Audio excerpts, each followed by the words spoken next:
ठीक है, गृह मंत्रालय की आवश्यकता नहीं है, यही हुआ ना। घर तो चाहिए लेकिन गृह मंत्री कोई नहीं चाहिए। पति भी नौकरी करते हैं, पत्नी भी नौकरी करती है, फिर पत्नी पति का ही अनुगमन क्यों करें? इसका अर्थ आपने यह माना, दूसरों की ओर से सही, बैठिए रहिए, कि पति का अनुगमन तब करना चाहिए जब जीविका पर हम जीविका को लेकर पति के ऊपर निर्भर हों। यह अर्थशास्त्र हुआ या धर्मशास्त्र? इसका तो धर्म से कोई संबंध नहीं है। इसका तो अर्थ सीधे हुआ कि पति पत्नी का संबंध आर्थिक है, धार्मिक नहीं। जबकि पत्नी शब्द का अर्थ, पति शब्द का अर्थ तो यही कहता है कि दोनों में धार्मिक संबंध है, वेदादि शास्त्र सिद्ध संबंध है।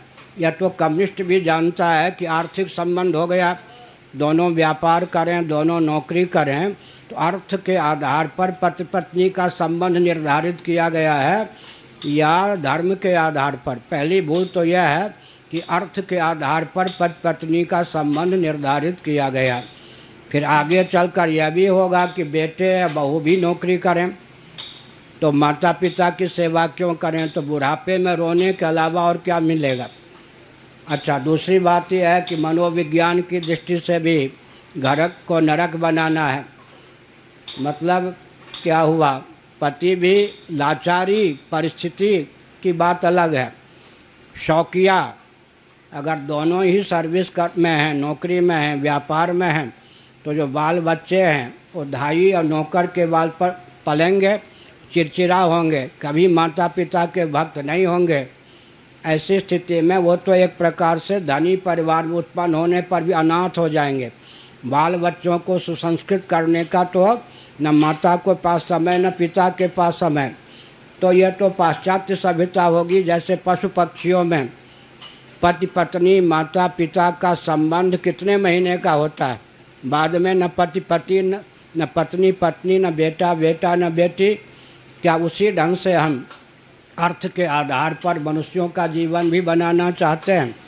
इसलिए इस भ्रांति को दूर करने की आवश्यकता है। पति पत्नी का संबंध अर्थ मूलक नहीं है, धर्म मूलक। और धर्म को मानने पर सद्गति होती है, अर्थ तो कहीं भी उठा के पटक देता है। लौकिक दृष्टि से जब दोनों ही रिटायर हो जाएं, तब कौन किसकी सेवा करे? उनको भी पेंशन प्राप्त है, इनको भी पेंशन प्राप्त है। और जब बेटे योग्य हो जाएं तो वो भी सर्विस करें, बहू भी सर्विस करें, तो वो फिर अपने माता पिता को या फिर सासू जी को ससुर जी को वो क्यों अन्न जल दें? क्योंकि आर्थिक दृष्टि से वो भी संपन्न, वो भी संपन्न, वो भी स्वावलंबी, वो भी स्वावलंबी। अंत में वृद्धाश्रम और नौकर के सहारे जीवन रहेगा। वो जीवन क्या होगा? वृद्धाश्रम में तो जाना ही पड़ेगा अंत में, और घर तो कलह का केंद्र बनेगा ही। और इसका मतलब पैसे के बल पर फिर वो, ये तो बहुत विचित्र बात है। फिर श्राद्ध क्यों करें बेटे? वो भी कमाते हैं उनको तो अपने नौकरी के बल पर धन मिला है, श्राद्ध क्यों करें, तर्पण क्यों करें, उत्तराधिकार की परंपरा कैसे हो? सारा काम लुप्त हो जाएगा। ये तो कम्युनिस्टों का सिद्धांत है कि आर्थिक संबंध है। हमारे यहाँ आर्थिक संबंध नहीं है, धार्मिक संबंध है। अर्थ तो गौण है। आगे